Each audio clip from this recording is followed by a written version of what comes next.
وہ وزیر اعظم پاکستان بن جاتے ہیں اپنے اتحادیوں کو بنا کے۔ جب انہوں نے لیا تو 30,000 ارب کا مقروض تھا پاکستان، انہوں نے 2 سال عالمی ریکارڈ قائم کیا، 2 سال میں 30,000 ارب سے 43,000 ارب کا مقروض پاکستان ہو گیا۔ اب اس وقت ناظرین میں آپ سب فی کس 2 لاکھ مقروض ہے، یہ 22 کروڑ عوام 2 لاکھ فی کس غریب کے بچہ 2 کس، اور اس وقت چند خاندان اتنے کھرب پتی ہیں کہ جتنا ملک پہ قرضہ نہیں ہے۔ احتساب کے نام پہ گاڑی چلائی گئی، ماضی میں بھی وہ حکومتیں کرتی رہی احتساب، لیکن احتساب شفاف نہیں ہوا۔ انتقام عدل کو عداوت بنا دیا، انصاف کو انتقام بنا دیا۔ تو میرے اللہ کا حکم ہے، نا انصافی سے انصاف نہیں ہو سکتا۔ کفر کا نظام چل سکتا ہے، ظلم کا نہیں۔ ظلم کا نظام ہے نواز شریف دور میں بھی رہا، مشرف دور میں بھی رہا، ایک عرصہ دراز 30-40 سال سے تو یہ ظلم کا نظام چل رہا ہے۔ اسی لیے پاکستان میں اتنی آفات آ رہی ہیں۔ ایک طرف نواز شریف، زرداری خاندان اور دیگر چند ہزاروں خاندان کے پاس جائیداد نہیں، انہیں اتنا نہیں پتا کہ کتنا پیسہ کون کون سے ممالک میں ہے، لیکن غریب کا بچہ فی کس 2 لاکھ مقروض۔ یہ مدینے کی ریاست تھی؟ کیا اللہ نے اس لیے پاکستان بنایا تھا؟ نہیں ناظرین، اس میں ہم سب کہیں نہ کہیں قصوروار ہیں۔ اسے آپ تسلیم کریں، آپ نہ کریں، کیونکہ پاکستان میں نیکی بدی کا فرق ختم کر دیا گیا، اچھائی برائی کا فرق ختم کر دیا گیا، حلال حرام کا فرق ختم کر دیا گیا، اور ہر طاقتور نے اپنی مرضی کا انصاف چاہا۔ عمران خان ایماندار ان کو کہا جاتا ہے، کہتے ہیں کہ یہ کرپٹ نہیں ہے، لیکن ان کے 2 سال میں دنیا کی ہسٹری کا سب سے زیادہ قرضہ آیا، اور اکانومی اس سے زیادہ تباہ ہوئی۔ اس کی وجہ ان کی نہل ٹیم تھی۔ انہوں نے احتساب کی بجائے اپنے مخالفین کو کچلنے پہ ساری طاقت وقف کر دی۔ انہوں نے یہ نہیں سوچا کہ اللہ نے ایک موقع دیا تو میں انسانیت کی خدمت کروں، اور انسانیت کی خدمت بے لوث ہوتی ہے،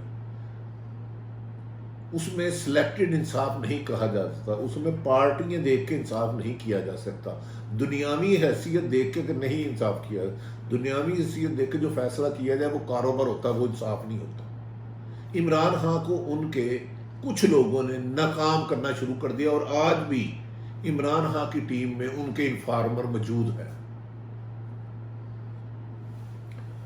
ہر حکومت نے اربوں خربوں روپے کھائے، لیکن آج تک کوئی بڑا طاقتور سے پیسہ ریکور نہیں ہو سکا۔ اس کی وجہ ہے کہ انصاف کرنے والے انصاف کی بجائے انتقام لینے پہ آ جاتے ہیں، اور اس میں انتقام جب لیتا ہے تو اللہ کی برکت ختم ہو جاتی ہے۔ آپ دیکھیں، کرونا پوری دنیا میں آیا، پاکستان میں آیا کرونا۔ اس میں آپ نے پہلے لاک ڈاؤن کا فیصلہ کیا، جہاں 80 سے 70% لوگ روزانہ کھانا نہیں کھا سکتے، وہاں لینتھی لاک ڈاؤن چل ہی نہیں سکتا، تباہی ہے۔ لیکن عمران خان صاحب نے کیا، لیکن لوگوں نے، سیاسی جماعتوں نے، پیپلز پارٹی نون لیگ نے حکومت کی مخالفت کی، حکومت نے اپوزیشن کو برا بھلا کہا، لیکن مساوات کا راستہ نہ بنایا، انصاف کا راستہ نہ بنایا۔ ابھی کرونا اس ملک میں بدحالی کر رہا ہے، کل 78 لوگ شہید ہو چکے ہیں، سرکاری اسپتالوں میں مریض لینے کی جگہ نہیں ہے۔ گورکھن اس وقت ایک قبر جو کرونا سے بندہ مرتا ہے تابوت میں جاتا ہے 40 لاکھ لے رہا ہے، 40 لاکھ روپیہ لے رہا ہے۔ بنیادی طور پر اس وقت ہم خانہ جنگی کی طرف جا رہے ہیں، اگر انہوں نے اپنی ڈائریکشن ٹھیک نہ کی۔ ہر طاقتور اس وقت کہتا ہے کہ میں ٹیلی فون کروں اور میری مرضی کے قصیدے پڑھو، آپ وی بلاک بھی بناؤ تو میرے کلمے پڑھو، ہر طاقتور کہتا ہے۔ میڈیا پر اس وقت قدغن ہے، ڈکٹیشن سے میڈیا کو چلایا جا رہا ہے، سچ کہنے کی اجازت نہیں۔ جو بڑے بڑے علمدار صحافت کے بنتے ہیں نا مالکان، ایک ٹیلی فون پہ بین لگا دیتے ہیں لوگوں پر۔ خیر، یہ بھی بات چھوڑ دیں۔ اب امریکہ کو آپ سپر پاور کہتے تھے ساری دنیا، ایک کرونا جو نظر بھی نہیں آتا اس نے امریکہ کو ایکسپوز کر دیا۔ اس وقت امریکہ میں سیاہ فام کو پورے امریکہ میں پروٹیسٹ ہے، اور ٹرمپ نے فوج بنانے کی دھمکی دے دی ہے، ٹرمپ کو بھی اس کا تکبر لے بیٹھا۔ امریکہ کا جو بھرم تھا کہ ایک سپر پاور ہے، اس وقت پورا امریکہ کرونا کی وبا کے خوف میں مبتلا ہے، اور عام آدمی سیاہ فام کے خلاف ہزاروں لاکھوں احتجاج ہو رہے ہیں، اور ٹرمپ نے اس کے لیے فوج بنانے کا، یہی یو کے کا حال ہے۔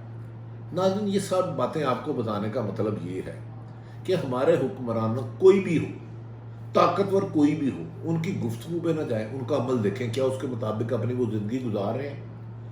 750 ایکڑ میں رہنے والا شخص سوشل ڈسٹینسی کا سبق دیتا ہے، شرم چاہیے، ایک کمرے میں 8 لوگ رہ رہے ہیں۔ ناظرین، آج کا مطلب یہ ہے کہ پاکستان کو اگر خانہ جنگی سے بچانا ہے، دنیا کو امن کی طرف لانا ہے، اللہ اور اللہ کے رسول کے بتائے ہوئے راستے پر چلنا ہوگا، ورنہ بڑی بڑی سپر پاور کھو بیٹھی ہیں، کھوکھلی ہو چکی ہیں، اور دنیا ان کے انجام دیکھ چکی ہے۔ عمران خان صاحب، آپ کے پاس چانس ہے اور آپ چانس کھو رہے ہیں۔ وقت گزر رہا ہے، 2 سال آپ کے گزر گئے ہیں، 3 سال کا پتہ ہی نہیں چلے گا۔ آپ نے وعدہ جو کیا تھا وہ وعدہ پورا نہیں کیا، اور میرا رب وعدہ خلافی کرنے والوں کو پسند نہیں کرتا، جھوٹ کو پسند نہیں کرتا، منافق کو پسند نہیں کرتا۔ ناظرین، میں ایک عام شہری عارف حمید بھٹی نے اس سے بھی سخت باتیں آپ کو بتانی ہیں۔ اگر یہ گفتگو آپ کو پسند آئے تو اسے سبسکرائب کریں اور شیئر کریں، لیکن کسی کی یہ امید نہ رکھیں کہ میں طاقتوروں کے قصیدے پڑھوں گا، چاہے وہ حاکم وقت ہو، چاہے خفیہ طاقت رکھتا ہو۔ پاکستان میں اس وقت مافیا سب سے زیادہ مضبوط ہے قانون سے۔ جتنا بڑا کرپٹ ہے، جتنا بڑا جعل ساز ہے، جتنا بڑا فراڈیا ہے، ملک دشمن ہے، وہ زیادہ تحفظ ہے۔ اپنے ارد گرد رہنے والوں کا خیال رکھیں، لوگوں کی مشکلات دور کرنے کا سبب بنے۔ پاکستان زندہ باد۔